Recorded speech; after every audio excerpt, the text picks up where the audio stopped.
Greetings from the Blessed Michael McGivney Pilgrimage Center in New Haven, Connecticut. Thank you for your interest in Knights of Columbus baseball and American story. I'm joined today by Andrew Fowler, a writer and researcher and baseball aficionado on staff at the Knights of Columbus Supreme Council. Throughout his time of service here, Andy has nursed this fascination for history and baseball, pouring through the annals of KFC antiquity and learning the many connections that the game has with the history of this fine fraternal order. He's here today to introduce an upcoming online exhibition that will debut October 1st on michaelmcgivneycenter.org. To give you that preview, I turn the program over to Andy Fowler. Well, thank you, Peter, for the introduction, and welcome to all the participants who are joining us live or watching us later on YouTube. A shout out to all my friends and family who may be watching as well, especially to my old man, my dad, who inspired my love for the game and its history, and also who lent me my my tie today. I don't know if you could tell, it's little Yankee symbols, and so I'm very grateful to him for that. But like Peter said, I'll be discussing how the history of baseball cannot be told without mentioning the influence of the Knights of Columbus and individual knights. Baseball, as we all recognize, is considered America's pastime. And I'll explore a little bit of how it got to that point, but I will also explore how baseball was an avenue for Catholics to assimilate into American society and how it was, and still can be, a tool for evangelization. And I'll touch on all of these in this webinar, but they'll be explored more in full on October 1st, the day the Blessed Michael McGivney Pilgrimage Center will launch the exhibit, Knights of Columbus, Baseball, and American Story. So the whole story is quite long and very in-depth, so we are releasing the story in separate parts, or bases, as I call them. So as I mentioned, first base is coming out October 1st. The second segment, or second base, will be released around spring training or opening day. Third base will be released around the All-Star break, and fourth home will be released in the MLB playoffs 2022. And all these parts will track baseball's growth, and also will dive into the almost spirituality of baseball, what the game can teach us about our faith, and how it can be used to help men live up to the call of being Christian gentlemen, men of charity, unity, fraternity, and patriotism. So before I go into all that, I'd like to give you the backstory about how I came about writing this web exhibit. I should note, with the help, and I should also note the help of many people. A special thanks to Peter and Austin Darp, Brian Caulfield, who is the vice postulator for Blessed Michael McGivney's Cause for Sainthood, and when I first started working at the Knights back in June 2018, which seems like another lifetime ago considering the pandemic time warp, I started looking into the order's history just to learn more about who we were and where we came from. And on top of that, there was a book called By Their Works, which highlights prominent members of the Knights of Columbus. And I noticed that people like Babe Ruth and Connie Mack were Knights. So that piqued my interest into doing more digging. But what really connected all the dots was when I found out that Father McGivney not only played the game, but that he saw value in the game as a tool for evangelization and for bringing the community together. So that's why I have dubbed him the patron of baseball. I mean, the ripple effect of his influence on the game extends far beyond, I think, people can imagine, and honestly, even more so than what I've researched. And with that, we know Father McGivney played in at least one official game for his seminary while attending Our Lady of Angels Seminary at Niagara University. He was the vice president of the Charter Oaks, a team consisting of seminarians from Connecticut, perhaps one of his first forays into founding a fraternal organization, but that's just speculation. And according to the box score, the Charter Oaks played against a team consisting of seminarians from New York called the Mohawks. And in that game, McGivney batted cleanup and played left field. Now, this was still in an era where home runs were not king, and we don't know the exact location where the game was played, But what we can infer from other games played at the time, the field most likely did not have an outfield fence. So in theory, if someone actually did hit the ball far enough, there would be no barrier to contain the ball. So with McGivney in the outfield, particularly in left field, he most likely had a decent throwing arm. In batting cleanup, he probably was one of the better hitters on the team.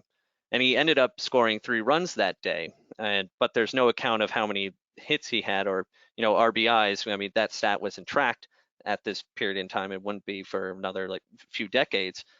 But the final score was 23-6 with the Charter Oaks winning. Now this is the box score. It's broken up into segments. You could see that I've highlighted McGivney's name in both places, but there are no other recorded games, but that we know of that we could find. But Father McGivney didn't stay too long at Niagara University anyway. However, that is not where Father McGivney's baseball career ends, so to speak. As a parish priest at St. Mary's Church in New Haven and as a pastor at St. Thomaston Church in Thomaston, Connecticut, there are newspaper accounts of Father McGivney organizing baseball games among the parishioners and members of the community. I mean, this is talked about extensively in his biography, Parish Priest, and even in one occasion he had, when he was a parish priest in New Haven, he had an uptown versus downtown team, which I think the uptown team won. But what's important to note is that he saw value in the game as a way of bringing the community together and as a way of sparking fraternity among his parishioners. So before I talk about how the Knights helped shape America's pastime, I think it's important to briefly go over the growth of the game prior to the 1870s, just for people who might not be aware of the story. But contrary to the myth and legend, baseball was not first played in Cooperstown, New York, nor was it founded by Abner Doubleday. That was a contrived legend whipped up by baseball owners around at the turn of the century to show that baseball was truly American. However, the origins of baseball date back to a British game called Rounders, which reportedly itself dates back to the 1500s, and also cricket. But baseball, like most industries in America at that time, was concentrated in the North in cities like Boston, Philadelphia, but particularly in New York, the greater New York area. And there was a New Yorker, Alexander Cartwright, who helped found the New York Knickerbockers, one of the first organized baseball teams in the 1840s. And the team was named in honor of the fire company Cartwright was a member of. And this picture you see of them is of the team in 1858. And their first game was held at the Elysian Fields in Hoboken, New Jersey on June 19th, 1845. And the funny thing is, even though they were one of the first baseball teams, the Knickerbockers lost 23-1 reportedly against a team called the New York Nine. But despite the loss, the team played on until they folded until about the 1870s. However, this first game and games that the Knickerbockers played were highly influential in laying the groundwork for how the game was played, and it still impacts the game today. The field would be diamond shaped. The batter had 3 missed swings. Runners would have to be tagged or thrown out, not thrown at, which happened. A hitter was out if the ball was caught in the air, or back then even on the first bound. And those are just to name a few. There were about 20 rules or so that the Knickerbockers played by. But it is evident from then on that baseball teams quickly formed and spread throughout the North, but nothing was more influential on the growth of baseball than the Civil War at that time. The game would be played in between battles, at camps, even sometimes between Union and Confederate troops. It was an escape from the war. And according to the Baseball Hall of Fame's write-up about it, it was a reminder of home. And we'll get more into that too, of how the Knights used baseball as a reminder of home during the second segment of this exhibit, Second Base. But in turn, those soldiers who never experienced playing the game before the war brought it to their homes, to their towns, to their makeshift diamonds. And only a few years after the conclusion of the Civil War, professional teams and leagues began to form. One of the first being the Cincinnati Red Stockings in 1869, followed by the National Association of Professional Baseball Players, founded in 1871. But that new league would not last long. It did not last long because it had problems with like gambling, a lack of centralized authority, wages, players jumping from team to team, among other issues. So baseball owners, led by Chicago White Stockings owner William Hulbert, decided to form the National League of Professional Baseball Clubs, which is today simply known as the National League. This league ultimately put the owners in a greater position of power, and as the Ken Burns documentary suggests, made players simply employees. But now here comes the trivia for all of you who are watching and or listening. So the very first National League game was played on April 22nd, 1876, between the Boston Red Stockings and the Philadelphia Athletics. Top of the first, the Athletics recorded 2 outs. No men had gotten on base. And then Orator Jim O'Rourke stepped up to the plate. Now, he got the nickname Orator because he studied law and had a sophisticated vocabulary, especially when he was arguing with an umpire about a call. And I should note he was also from Connecticut. He in the National League with a single to left, and he would also become a Knight of Columbus. And he played for decades until he was in his 50s, much longer than maybe what Tom Brady will end up playing in the NFL. But his most prominent, Jim O'Rourke's most prominent role as an active member of the Knights of Columbus in Bridgeport, Connecticut, is when he served on Council 16's World War I War Fund. So literally, a Knight of Columbus christened the new and oldest active professional league in American sports.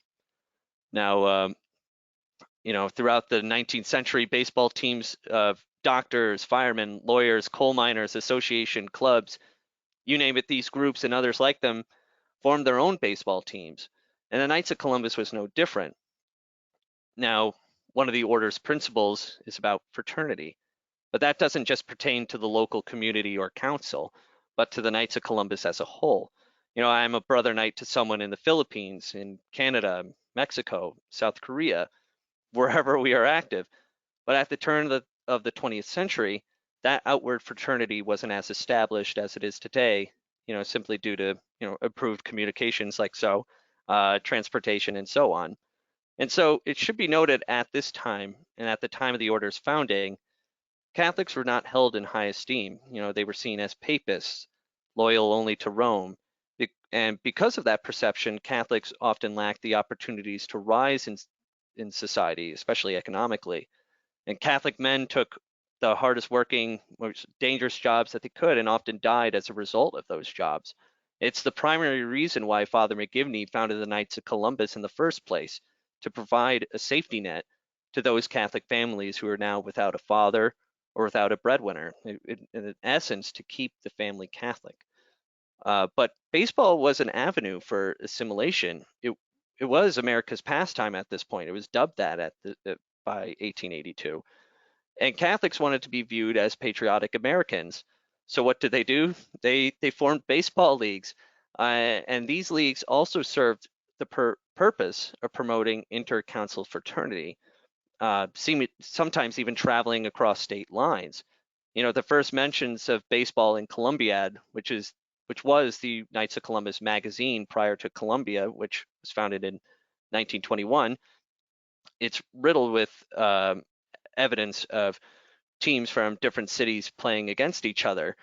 But one of the more prominent mentions is that in 1902, Knights from New York and Boston competed for a silver cup, and the New York team ended up winning, but the score wasn't recorded. So, but baseball spread like wildfire. I mean, just one example here is that Chicago's Knights of Columbus League had 42 teams. Just think about that. That is a lot of teams. That's more than the major leagues right now. And these teams, like others throughout the country, were not composed of scrubs, but experienced players. They had major leaguers, even like Joe Quinn, who was the first Australian-born native to play in the majors until the 1980s, and Ross Youngs, who was a Hall of Famer who played shortstop with the San Antonio Knights of Columbus team. So that spirit of healthy sport and competition is an early example of Knights being a true outward fraternity, and an echo of how Father McGivney utilized the game in the communities he served. Now, I would be remiss if I didn't mention the most prominent Knights who played in Major League Baseball in the early days. So these are the biggest hitters, so to speak. But according to a Columbiad article dated to the mid 1910s, there were reportedly more than 200 Knights in the major leagues. Um, but And I mean, not all of them were Hall of Famers or impactful. Some were just up, most were probably up for just a cup of coffee. But individual Knights helped shape the standard of excellence and were some of baseball's most popular stars. I mean, you could see on this list that I hope you could see uh, John McGraw, manager of the New York Giants, and Connie Mack of the Philadelphia Athletics. These are two titans of baseball, of early baseball. I mean, Mack still has the record for most managerial wins and losses, but and I think John McGraw is ranked number 3 after Tony La Russa just passed him earlier this year. But both are still regarded as some of the game's greatest managers, laying the groundwork for how the game is played. And you will definitely learn more about them and their influence on the game in the web exhibit coming October 1st. We have other names on here like Johnny Evers, the famous member of Tinkers to Evers to Chance. I mean, he was a Knight of Columbus, and that poem, Baseball Sad Lexicon, as it's called, definitely helped build upon this folklorish nature associated with the game. And we'll learn later in the second part, in second base, that Johnny Evers served in World War I as a Knight of Columbus secretary, teaching the game to soldiers overseas. And Wee Willie Keeler was one of the best hitters of his era, hit him where they ain't. And he held the record of a 44 game hitting streak until it was later broken by, you guessed it, who was also a member of the Knights of Columbus, but more on him in a future installment and probably third base in the third segment. And the list goes on and on. I mean, as you saw before, Nap Lajoie was one of the game's first superstars. I mean, he was so popular that the Cleveland team named themselves after him. I mean, that's never been done uh, since. And I honestly, I kind of wish that the Cleveland Indians changed their name to back to the Cleveland Naps instead of the Guardians. But c'est la vie. But there are other players worth noting that still hold major league records, like Ed Walsh, a pitcher for the Chicago White Sox, who still holds the record for lowest career ERA. And it should be noted also that even the gear players wear was inspired and introduced by Knight of Columbus Roger Bresnahan. So the impact on the game was real. It was effective, and it still affects the game to this day. I mean, baseball is a game all about chasing ghosts that came before. Well, a lot of those ghosts, a lot of those people are being chased are Knights of Columbus. Now, T.H. Murnan, who was a prominent sports writer for the Boston Globe back in the 1910s, and he wrote a lot for Columbia as well, he put the Knights' impact on the game clearly and powerfully in Columbia. He wrote, strange to say, baseball has a spiritual side. This is a fact. And the Knights of Columbus have done so much for the members of the profession. For the player, Knights are bound to do their duty and protect, as far as possible, the young men breaking into the business, making the game cleaner and more wholesome all around. I mean, some of these ideas of making the game more wholesome will definitely come into play later, especially in the second segment again, due to the Black Sox scandal. But it's worth mentioning how Knights helped steward other men to better themselves, maybe both on and off the field. And isn't that what the Knights is all about? Men helping other men, iron sharpening iron to live as Christian gentlemen, potentially leading them back to Christ. So I know that's a lot, But wait, there's more, and there's a taste. Here's a taste of what is to come. I know I already brushed up on a few points for the second segment.